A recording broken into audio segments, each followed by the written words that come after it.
some more thoughts on this pay us what you owe us and the whole WNBA league and the whole fact that apparently they don't.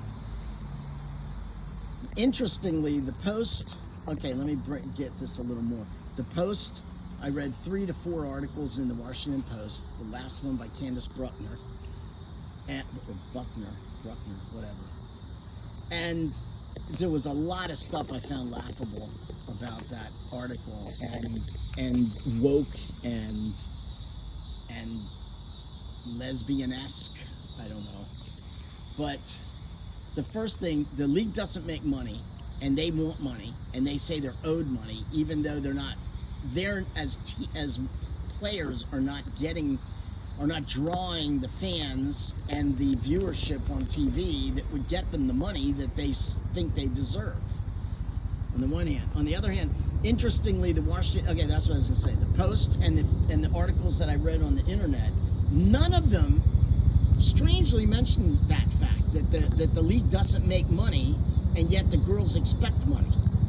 How do you're on a sinking ship, which isn't your fault, but none of the ladies mention the fact, none of the players mention the fact, none of the articles mention the fact that they actually don't make money.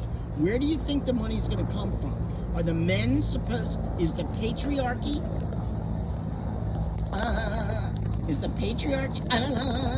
supposed to give you more money to the ladies, you feminists? Is that what you expect to happen? Why aren't the men giving us more? Because the league, the NBA, apparently subsidizes the WNBA.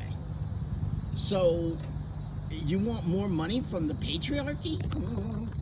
Is that what you're saying? Because how else are you going to get more money? Now they are expanding. They're getting a few more teams apparently, and they're getting some more revenue. But that's only because of Caitlin Clark. And now you injure her because you've been smacking her around all season to the point she's got multiple injuries and reoccurring injuries. So that wasn't very smart, was it, ladies? That was rather dumb to trash on, to beat on the one thing that's making you money. No one gave her rats until Caitlin Clark. And so what did you do? You killed her.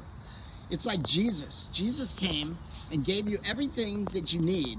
And what did we do? We killed him. Now, obviously, that was just a thought that came to my head. I wasn't thinking that before. But yeah, interestingly, what did you do? You killed her. What did we do? We killed him. So, yeah, kind of odd that no one mentions the reality, the ladies and their feelings, and their wanting to turn this into a political issue, wanting to turn this into a feminist issue, a men versus women issue. And what do? They don't mention any of the actual facts that they're not worth the money. They're not making money. So why would they get the money that they're owed? What? Yeah. So I think this is more of a feminist. This is the old men make more than women, which has been debunked, because there's a lot of factors in that, like women take off for child raising years, and women usually take different jobs that don't pay as much. Not the fault of the men, but that's the type of job that the women often get. So when you look at the averages, you go, yeah, women make less. Yeah, because they take jobs that are less dangerous, that don't pay as much. They work less than the 40 years that a man might work. So there's a lot of issues. Anyway, this seems like a feminist issue to me. It seems like ladies just trying to divide men versus women, men against women, or women against men, and making this into an issue. But the reality is they don't make money. So where's that money going to come from except for the patriarchy? So, yeah. What do you think about that? And that wasn't even what I was thinking of. I had another. What was it? Anyway, let's ask all the saints to pray for us. St. Bridget, St. Catherine, St. Ingrid of Sweden, pray for us. It's the feast of St. Bridget today. Let's ask all the saints to pray for us. Please pray for the souls in purgatory.